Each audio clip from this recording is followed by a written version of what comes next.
Assalamualaikum warahmatullahi wabarakatuh. Halo, perkenalkan saya Regita Safa Malafes dari kelas SI 22B.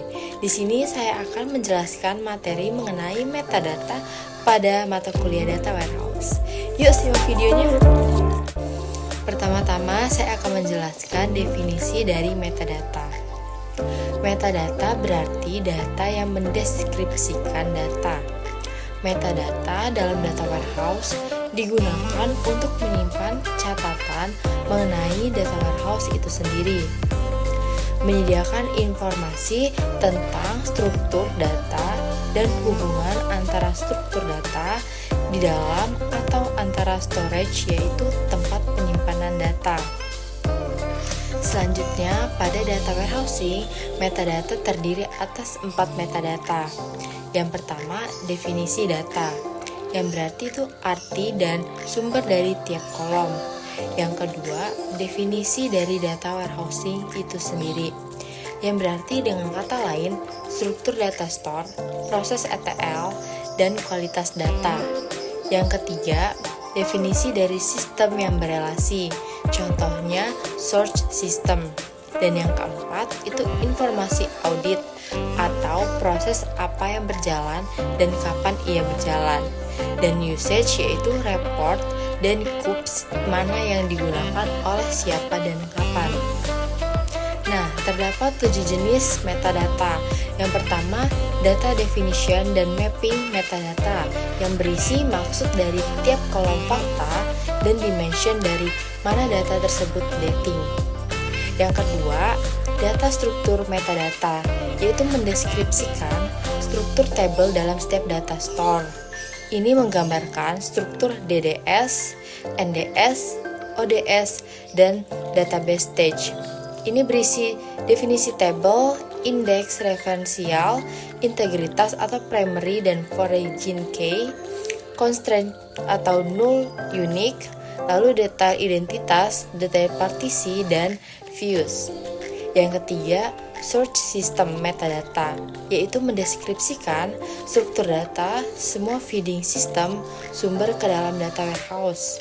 Ini berisi jenis data, collection, primary dan foreign key, view, index, dan partisi. Lalu ada yang keempat, ada ETL proses metadata, yaitu mendeskripsikan tiap-tiap data flow di proses ETL.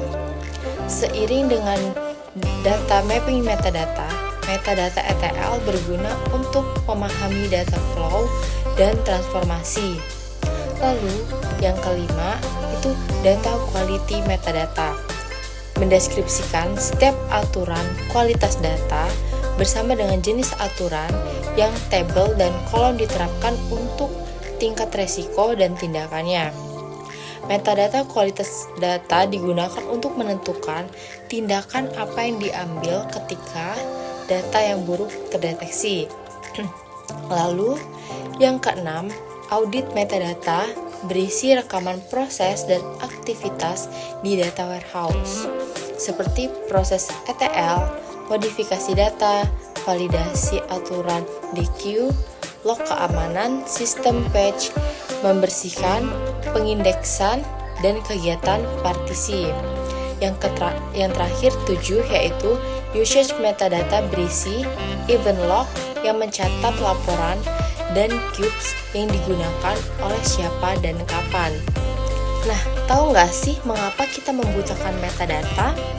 Jadi, yang pertama itu metadata ini digunakan untuk mendeskripsikan dan menjelaskan data dan data warehouse atau struktur dan proses ke user. Penjelasan ini memungkinkan user untuk menggunakan data warehouse yang lebih baik. Hal ini juga membuat lebih mudah untuk meningkatkan dan memelihara data warehouse. Selanjutnya, hal ini untuk tujuan audit dalam memahami apa yang terjadi, di mana hal itu terjadi, dan kapan itu terjadi. Dan juga digunakan oleh sistem untuk menjalankan taks operasional seperti menentukan tindakan yang diperlukan ketika data yang buruk terdeteksi oleh aturan kualitas data dan pemerintah tax ETL yang dijalankan. Nah, itu dia penjelasan materi mengenai metadata